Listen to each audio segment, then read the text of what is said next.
Ciao a tutti e bentornati sul mio canale. Allora, oggi facciamo un altro esercizio di ascolto e di analisi del vocabolario e delle strutture. Il video che guardiamo insieme oggi è un po' più avanzato perché, come vedremo, la lingua è un po' più astratta. L'argomento del video di oggi è l'intelligenza artificiale e il fatto che le risposte che riceviamo da questi assistenti virtuali contengano informazioni distorte oppure non veritiere. Allora, ascoltiamo il video e poi ne parliamo. Per trovare una risposta alle nostre domande ci affidiamo sempre di più all'intelligenza artificiale. La fonte primaria di notizie per il 7% della popolazione e il 15% dei giovani si trova negli assistenti virtuali, i vari ChatGPT e Gemini. Ma quando in ballo c'è la corretta informazione, i contenuti generati dalle AI sono affidabili? Secondo uno studio BBC ed EBU, i margini di errore sono elevati, anche se lo scenario sta gradualmente migliorando. La ricerca ha coinvolto 18 paesi e 22 media pubblici di tutto il mondo, incluso un team di giornalisti RAI, chiamati a valutare le risposte di ChatGPT, Gemini, Perplexity e Copilot su un elenco di domande generiche di attualità. Su circa 3.000 risposte analizzate, quasi la metà presenta almeno un problema giudicato significativo, in grado cioè di compromettere il significato della notizia. Altri elementi intaccano almeno l'81% delle risposte, problemi minori, ma sufficienti a distorcere un po' i fatti. La principale criticità? L'utilizzo delle fonti. Almeno in una risposta su 3, affermazioni errate o non verificabili attribuite alle testate. Da qui l'appello degli autori agli sviluppatori AI affinché lavorino sulla riduzione degli errori, agli editori perché aumentino il controllo sull'uso dei loro contenuti, a legislatori e aziende perché collaborino a garantire qualità, responsabilità e trasparenza, e infine al pubblico che pretenda una corretta formazione in tema di intelligenza artificiale e dei suoi limiti. Anche oggi dividiamo la trascrizione in 3 parti. Iniziamo a leggere la prima parte. Per trovare una risposta alle nostre domande ci affidiamo sempre di più all'intelligenza artificiale.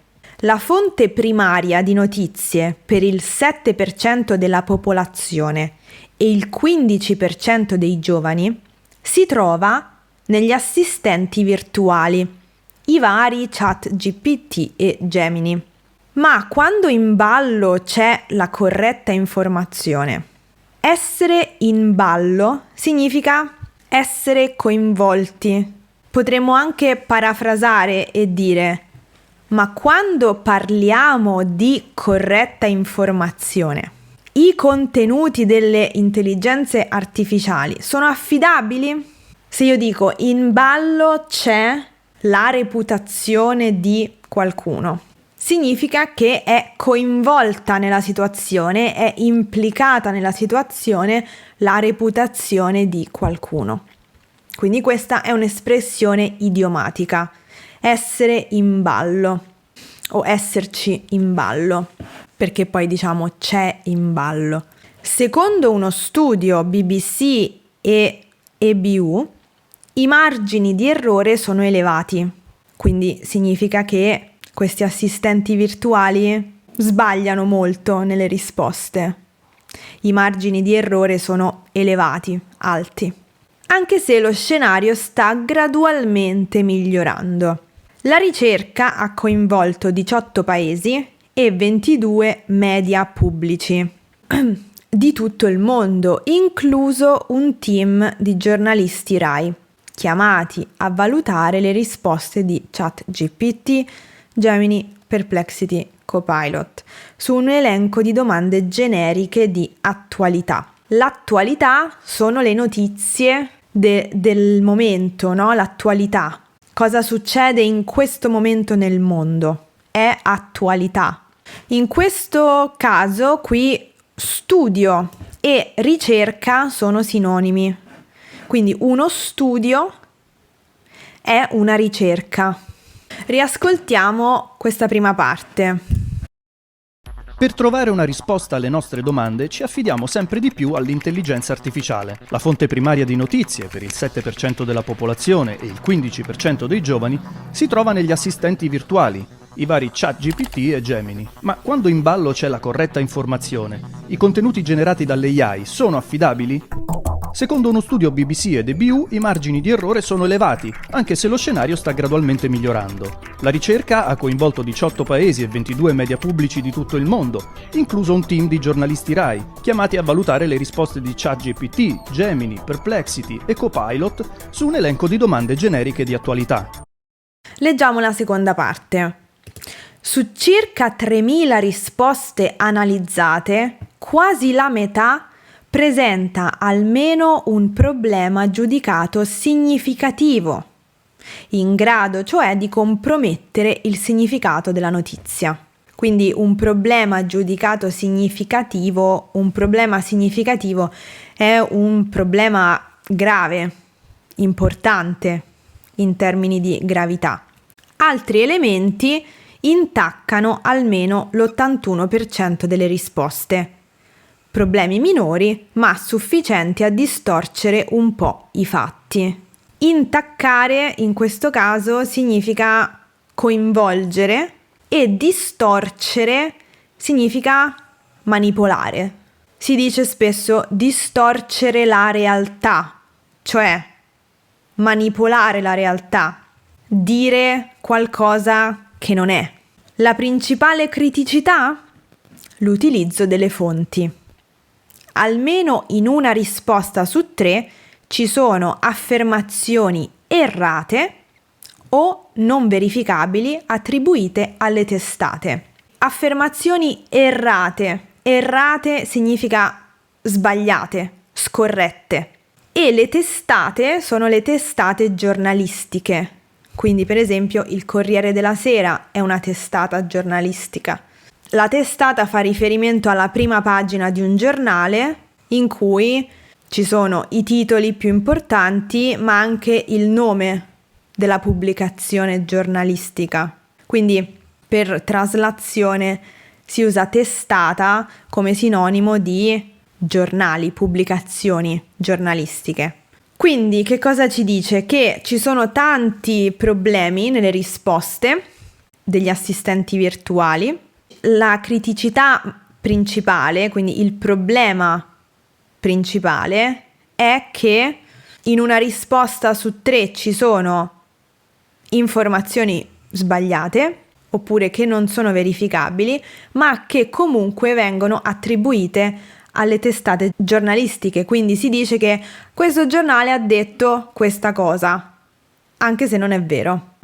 Ascoltiamo questo pezzo. Su circa 3.000 risposte analizzate, quasi la metà presenta almeno un problema giudicato significativo, in grado cioè di compromettere il significato della notizia. Altri elementi intaccano almeno l'81% delle risposte, problemi minori, ma sufficienti a distorcere un po' i fatti. La principale criticità? L'utilizzo delle fonti. Almeno in una risposta su 3, affermazioni errate o non verificabili attribuite alle testate. Leggiamo l'ultima parte. Da qui l'appello degli autori agli sviluppatori AI affinché lavorino sulla riduzione degli errori, agli editori perché aumentino il controllo sull'uso dei loro contenuti, ai legislatori e aziende perché collaborino a garantire qualità, responsabilità e trasparenza, e infine al pubblico che pretenda una corretta formazione in tema di intelligenza artificiale e dei suoi limiti. Questo ultimo paragrafo è estremamente interessante dal punto di vista dell'organizzazione sintattica, perché ruota tutto intorno alla prima frase, alla prima informazione, che è: da qui l'appello degli autori a... E poi continua: agli sviluppatori, agli editori, a legislatori e aziende e infine al pubblico. Quindi sono vari appelli che vengono mandati a entità diverse.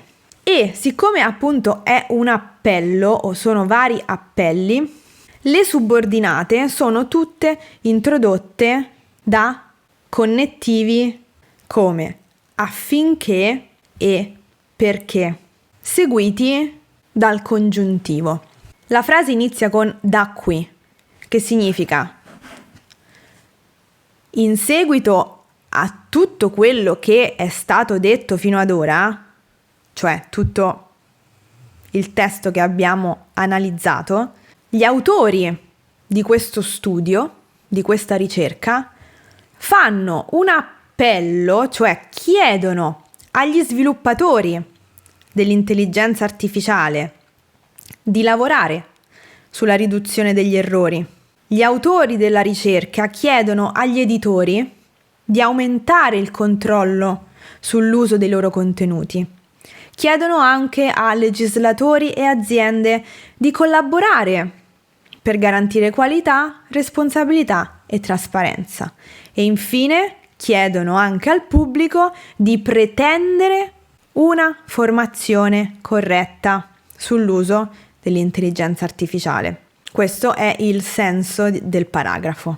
Quindi in questo caso nelle subordinate abbiamo il congiuntivo, proprio perché non è un ordine, non sono degli ordini, altrimenti si sarebbe usato l'imperativo, ma sono degli inviti, sono degli appelli, e quindi poi il tempo verbale per comunicare questi appelli nelle subordinate è proprio il congiuntivo. Riascoltiamo. Da qui l'appello degli autori agli sviluppatori AI affinché lavorino sulla riduzione degli errori, agli editori perché aumentino il controllo sull'uso dei loro contenuti, a legislatori e aziende perché collaborino a garantire qualità, responsabilità e trasparenza, e infine al pubblico che pretenda una corretta formazione in tema di intelligenza artificiale e dei suoi limiti. Benissimo, com'è andata? Fatemelo sapere nei commenti qui sotto. Io vi ringrazio per aver seguito questo video e vi do appuntamento al prossimo. A presto, ciao!